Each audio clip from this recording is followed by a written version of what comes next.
यदि संगवारी हो आज मैं सुखाए हो राहेर काबर की अब राहेर ख़त्म हो गए दाल तो ज़रूरी हो गए एला दरवाना छिलवाना कुटवाना का कथे सब चीज़ तेला सुखो दे हम मैं हाँ और एक हर शाम कन दाल दरहूँ ये हमर राहेर है।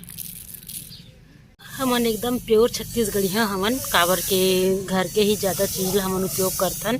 राहेर हो गए, धान हो गए, चावल हो गए, सब हमार घर के ही होते और उड़द दाल हो गए, तिल हो गए, ये सब हमार घर के ही होते तो ये प्योर होते। आज मेरा सुखोए हूँ काबर के घर में अब जेन है हमार दाल ख़त्म हो गए है तेला दरवाया जाए कोई छरवाया जाए तहाँ दाल बन जाही।